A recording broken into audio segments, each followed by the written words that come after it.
Hello everyone, welcome back to the channel. Today we're exploring one of the most dramatic and potentially world-altering conflicts in recent history, red line crossed, the Israel-Iran war. This war isn't just about two countries exchanging fire, it's a culmination of decades of tension, intelligence operations, proxy battles, and political maneuvering. From the outside, the war presents itself as a fierce power struggle between two regional giants, Israel and Iran, but as we dig deeper, it becomes clear that the real story lies in the layers beneath. The landscape of the conflict spans far beyond just Israel and Iran. It includes proxy groups like Hezbollah in Lebanon, Iran-backed militias in Iraq and Syria, and even actors in the Red Sea and Gulf regions. The battleground is both physical and digital, involving land, sea, air, and cyberspace. The sky is crowded with drones, fighter jets, and ballistic missiles. Advanced defense systems like Israel's Iron Dome and Iran's Cord-15 are constantly engaged. But for every visible strike, there are countless invisible ones: cyberattacks, intelligence hacks, and misinformation campaigns shaping public perception in real time. Inside this war, at its very core, is an ideological and existential struggle. Iran positions itself as the leader of the so-called Axis of Resistance, a network of militias and political groups that stand against Western and Israeli influence. Israel, on the other hand, sees Iran not just as a regional rival, but as a direct existential threat, particularly due to Tehran's nuclear ambitions and its support for armed groups near Israeli borders. While these positions have existed for decades, the war has crystallized them into action. It's a battle not just for territory or influence, but for the soul and security of each nation's future. Religious identity, national pride, and survival are tightly woven into every strategic decision, every missile launch, and every diplomatic statement.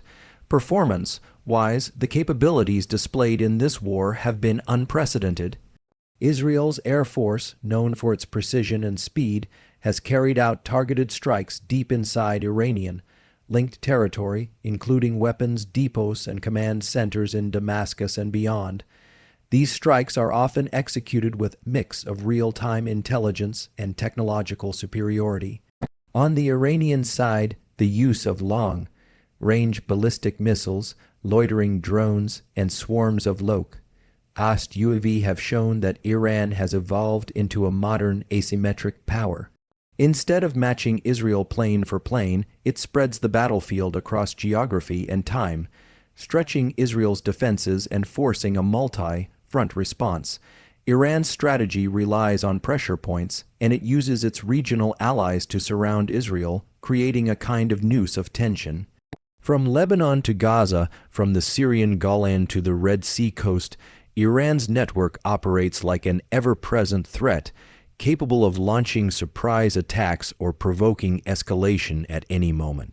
Israel, though surrounded, remains heavily fortified, not only militarily, but also with one of the most effective intelligence agencies in the world. The technological edge in surveillance, drone warfare, and real-time communications has played a key role in countering Iran's broader reach. In terms of safety measures, Israel's defense is arguably the most advanced in the region. The Iron Dome intercepts short-range projectiles with high efficiency. David's sling and arrow systems add layers of protection against medium and long-range missiles. These systems have saved countless lives during the conflict, intercepting incoming threats over cities and military bases. On the Iranian side, while large portions of the population remain exposed, Tehran has invested in deep underground military facilities and sophisticated air defense systems, especially around nuclear sites and key government infrastructure. Both nations have established civil defense protocols. In Israel, warning sirens, bomb shelters, and mobile alerts are widely used. In Iran, evacuation drills and the protection of strategic assets are prioritized. However, no defense is perfect, and both sides have suffered civilian and military casualties. The psychological toll is immense, with populations living in a constant state of readiness and fear. This war, unlike conventional battles of the past, doesn't provide safe zones or moments of calm, only lulls between escalations. What sets this war apart is its integration of modern warfare techniques. The use of artificial intelligence in targeting, drone swarms, cyber attacks on infrastructure, and satellite surveillance has made this one of the most technologically complex conflicts ever seen in the Middle East. But it's not just the technology, it's the global attention and the unpredictable risk of escalation that make it unique. The United States, Russia, China, and Gulf nations are all watching closely. Some are supplying weapons or intelligence. Others are lobbying in diplomatic circles to de-escalate or manipulate outcomes. There's also the looming threat of nuclear expansion. While Iran insists its nuclear program is peaceful, Israel remains skeptical and has openly stated it will act to prevent a nuclear-armed Iran.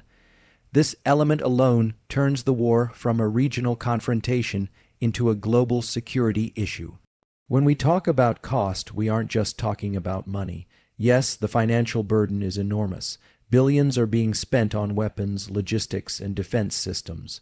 Oil prices have surged, markets have reacted, and economies across the region are feeling the pressure. But the human cost is even more severe.